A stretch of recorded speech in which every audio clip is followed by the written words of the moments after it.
Hi guys, स्वागत है आपका हमारे YouTube चैनल आई स्मार्ट सॉल्यूशन पर। आज की इस वीडियो में हम क्लास 12 की फिजिक्स के चैप्टर 1 देखते हैं, electric charges and electric charges और फील्ड बोल सकते हैं।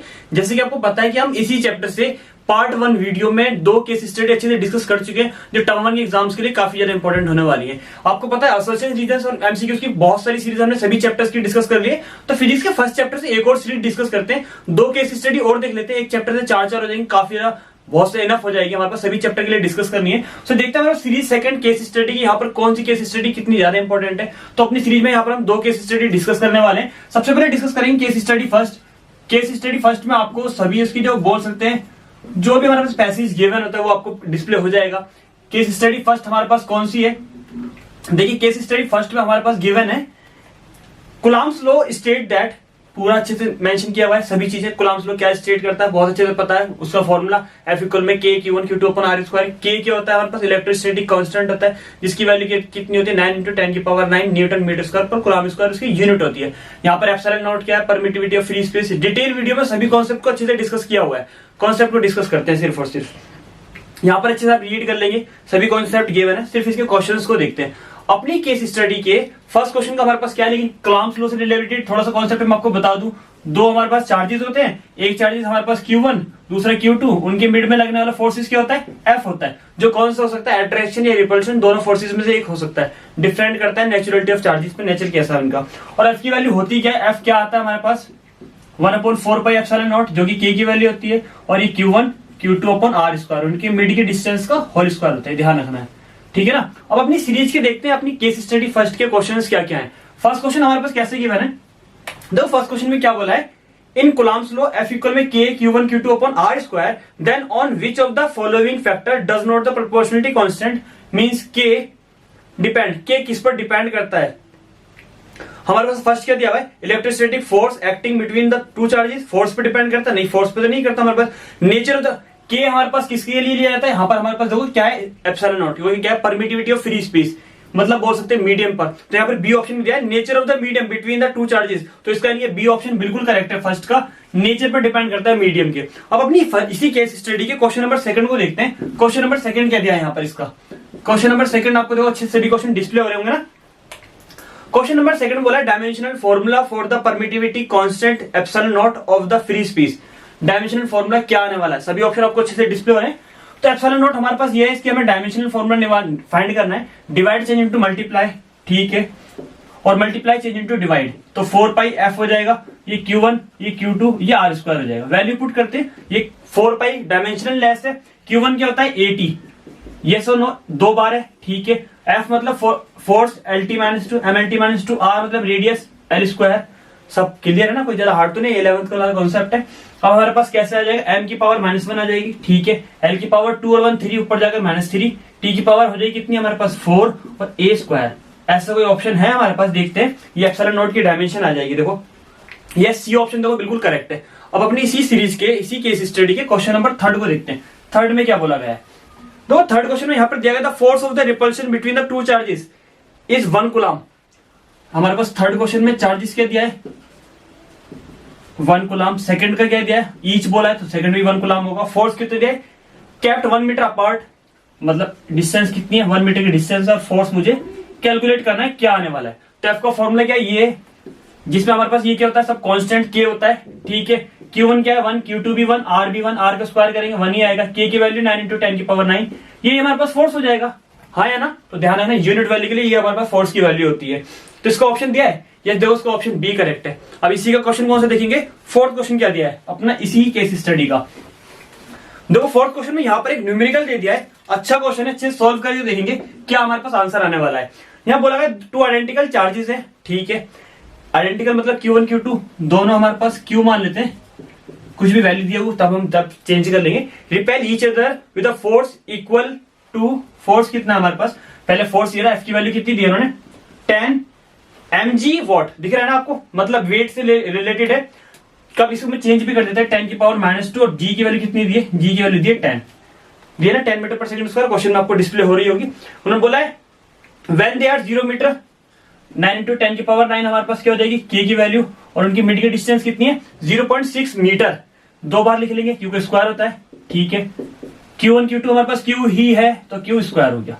सॉल्व करें, ये हमारे पास 10 की पावर -2, सॉरी ये तो 10 की पावर -3 आएगी ना, मिलीग्राम दिया हुआ है, mg दिया हुआ है ना, मिलीग्राम वेट, ठीक है।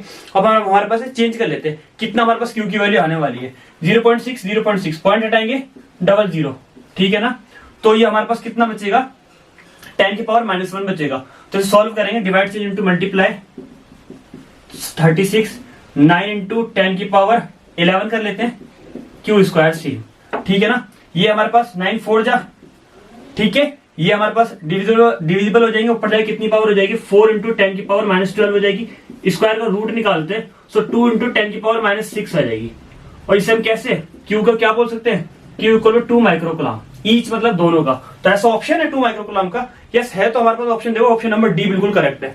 ध्यान रखना, अच्छे से सॉल्व कर लेंगे। अब अपनी इसी केस स्टडी के क्वेश्चन नंबर देखते हैं 5 को। लास्ट क्वेश्चन क्या है, फिर देखेंगे अपनी नेक्स्ट केस स्टडी सेकंड क्या है हमारे पास।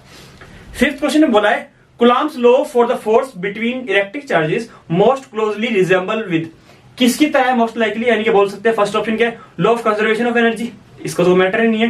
Newton law of gravitation, yes Newton law of gravitation आपने पढ़ा है, मैं आपको बता देता हूं, जी m1 m2 upon r square. क्यों है, यहाँ पर कांस्टेंट क्या है, k, यहाँ पर g, यहाँ मासेस है, यहाँ पर मास है, यहाँ पे चार्जेस है, या इनवर्स स्क्वायर रूल फॉलो कर रहा है यहाँ पर भी। तो यानी कि इसके बी ऑप्शन की तरह होता है मोस्ट लाइकली, यानी कि इसका बी ऑप्शन करेक्ट है। अब अपनी केस स्टडी सेकंड डिस्कस करते हैं। केस स्टडी सेकंड क्या अपनी इस सीरीज की, सीरीज सेकंड की, जो हमारी चैप्टर कौन से रिलेटेड है, चैप्टर नंबर 1 से रिलेटेड। फिर हम चैप्टर 1 की 2 सीरीज हो जाएंगी, फिर चैप्टर 2 की डिस्कस करते हैं। अब देखते हैं हमारे पास केस स्टडी सेकंड क्या है। केस स्टडी सेकंड में हमारे पास किस टाइप के क्वेश्चन है जो हमें देखने को मिलने वाले अच्छे से। सीरीज के केस स्टडी को सबसे पहले देखते हैं अपनी सीरीज में। केस स्टडी किस चीज के, किस कॉन्सेप्ट के ऊपर गिवन है, आपको अच्छे से डिस्प्ले हो गई होगी। When electric dipole is placed in uniform electric field, अच्छे जी, यानी कि हमारे पास यूनिफॉर्म इलेक्ट्रिक फील्ड वाला कॉन्सेप्ट है, यानी कि हम इसे यूनिफॉर्म इलेक्ट्रिक फील्ड को ड्रॉ कर लेते हैं। शायद आपको डायग्राम बोल सकते हैं, डिस्प्ले नहीं होगा, ये यूनिफॉर्म इलेक्ट्रिक फील्ड है। फिर क्या बोला गया है, यूनिफॉर्म इलेक्ट्रिक फील्ड के बाद यहाँ पर दिया गया it's 2 charges experience equal and opposite forces, यानी कि 2 चार्जेस है हमारे पास, एक चार्जेस ये ले लेते हैं हमारे पास, ठीक है, एक चार्जेस ये ले लेते हैं, ये हमारे पास -q, ये +q। फोर्सेस की डायरेक्शन आपको पता है हमारे पास कैसा होगा, क्या होता है हमारे पास F इक्वल में EQ होता है, तो हमारे पास F इक्वल में EQ एक बार पॉजिटिव आ जाएगा और एक बार कैसा आ जाएगा, F इक्वल में EQ माइनस का आ जाएगा, ठीक है। और क्या बोला इसके बाद, यहाँ पर बोला गया which cancel each other and hence net force on the electric dipole in a uniform magnetic field, electric field is 0, ठीक है। इसका हमें ध्यान रखना, इस क्वेश्चन में इनका यूज होने वाला है सभी चीजों का।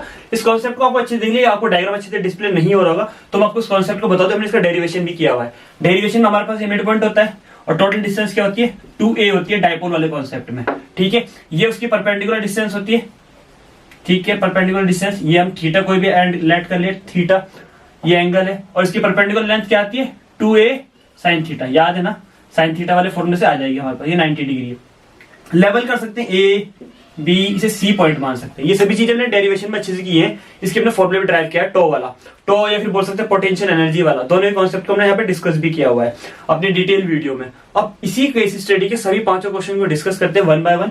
केस स्टडी का फर्स्ट क्वेश्चन क्या दिया हुआ है, फर्स्ट क्वेश्चन में क्या बोला, अच्छे से देखिएगा। The dipole moment of a dipole in uniform external field E is P, ठीक है, डायपोल P होता है, यूनिफॉर्म इलेक्ट्रिक फील्ड E है हमारे पास। देन द टॉर्क, टॉर्क का फॉर्मूला क्या होगा आप बताओ, P इक्वल में P cross E, PE sine theta होता है, और साइन थीटा इसलिए वेक्टर प्रोडक्ट होगा, ऐसा कोई ऑप्शन है, देख लो अपने आप। यस देखो उसको कौन सा ऑप्शन करेक्ट है, फर्स्ट ही ऑप्शन करेक्ट है बिल्कुल। अब देखते हैं अपनी इसी केस स्टडी का क्वेश्चन नंबर सेकंड क्या दिया इन्होंने। क्वेश्चन नंबर सेकंड में क्या बोला गया है, देखते हैं क्वेश्चन नंबर सेकंड में।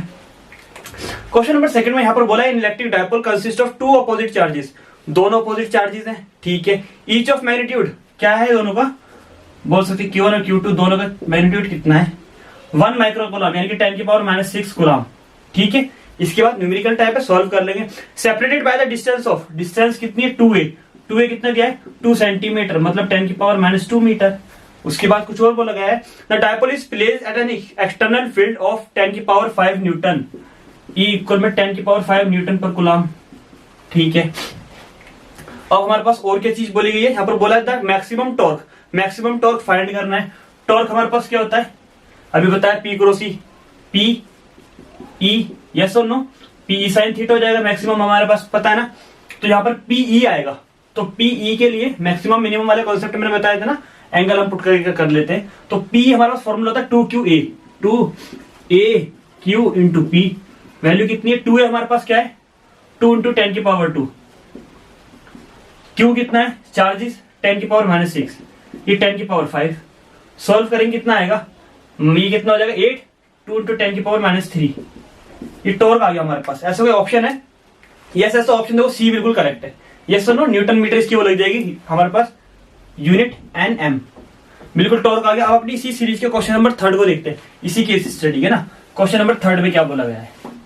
क्वेश्चन नंबर 3 में देखिएगा, क्वेश्चन नंबर 3 में बोला है torque on a dipole is uniform electric field is minimum when theta. मैं आपको बताऊं कहां पर क्या होते हैं। टॉ इक्वल में क्या बताया मैंने? P sine theta. मिनिमम और मैक्सिमम वाले केस, इसका जब डेरिवेशन क्या है, स्पेशल केस किए होंगे आपने। एंगल हमारे पास देखते हैं, साइन 0 पर 0, फिनिश बिल्कुल 180 पर भी 0, यानी कि 0 डिग्री पर एंड 180 डिग्री पर ये मिनिमम टॉर्क आएगा हमारे पास। टॉर्क कैसा आएगा? मिनिमम। मैक्सिमम कब आएगा? 90 डिग्री पर, 1 आता है साइन 90 इसीलिए। तो इसका ऑप्शन है 0 और 180 वाला। 0 और 180, अच्छा दो डी ऑप्शन, तो बोथ ए एंड सी दोनों ऑप्शन बिल्कुल इसके करेक्ट है, यानी कि डी ऑप्शन बिल्कुल करेक्ट है। अब अपनी इसी सीरीज के क्वेश्चन नंबर 4 को देखते हैं, इसी केस स्टडी के क्वेश्चन नंबर 4 में हमारे पास क्या बोला गया है। क्वेश्चन नंबर 4 में बोला है when an electric dipole is held at an angle in a uniform electric field the net force F and torque, यानी कि हमारे पास टो बोला है ऑन द डायपोल R। अच्छा, किस केस में हमारे पास यूनिफॉर्म इलेक्ट्रिक फील्ड है, टो क्या होने वाला है और फोर्स क्या होने वाला है। तो नेट फोर्स 0 हो जाएगा, याद है हमारी थ्योरी में ही बोला गया है। नेट फोर्स तो हमारे पास 0 हो जाएगा, लेकिन टॉर्क 0 नहीं होगा। Torque does not equal to 0, uniform electric field है ना हमारे पास। तो देखते हैं यहाँ पर ऐसा कोई ऑप्शन होगा। ऑप्शन नंबर सी देखो बिल्कुल करेक्ट है ना। यस। अब अपनी इससे देखते हैं क्वेश्चन नंबर 5 क्या दिया हुआ है इसी सीरीज का, इसी केस स्टडी के क्वेश्चन नंबर 5 में क्या बोला गया है। An electric dipole of moment P is placed in a uniform electric field of intensity E। ठीक है, the dipole acquire a position, ये चीज तो ठीक है, अभी हमने मतलब इसी डायग्राम को एक्सप्लेन कर रहे हैं, such that the axis of the dipole make an angle theta with the direction of the field। बना रहा अच्छे से थीटा, सब मैंने यहाँ मेंशन किया हुआ है। Assuming that the potential energy, अच्छा पोटेंशियल एनर्जी वाला कॉन्सेप्ट पूछ लिया, of the dipole to be 0 when theta is equal to 90, torque and potential energy क्या होने वाले हैं। तो टॉर्क क्या अभी देखा हमने, P क्रॉस E यानी कि P साइन थीटा, और पोटेंशियल एनर्जी क्या होता है आपने डेरिवेशन किया हुआ है, U इक्वल माइनस का P डॉट E यानी कि P कोस थीटा, क्योंकि डॉट है स्केलर प्रोडक्ट है। तो ये दोनों फॉर्मूले होंगे। ऐसा कोई ऑप्शन है हमारे पास इससे रिलेटेड? यस, देखो उसका फर्स्ट ऑप्शन ही बिल्कुल करेक्ट है। होप सो दोनों केस स्टडी के टॉप 10 क्वेश्चंस की सीरीज आपको बहुत ज्यादा पसंद आई होगी। चैप्टर 1 की दोनों केस स्टडी अच्छे से डिस्कस हो चुकी है, दोनों ही सीरीज। अब चैप्टर 2 की नेक्स्ट वीडियो में डिस्कस करेंगे। वीडियो पसंद आए तो वीडियो को लाइक करना ना भूलें। अगर आप चैनल पर नए तो चैनल सब्सक्राइब कर दें, बेल आइकन को प्रेस कर दें, जिससे रिमेनिंग चैप्टर्स के अच्छे अच्छे नोट्स आपके पास टाइम टू टाइम पहुंच सके।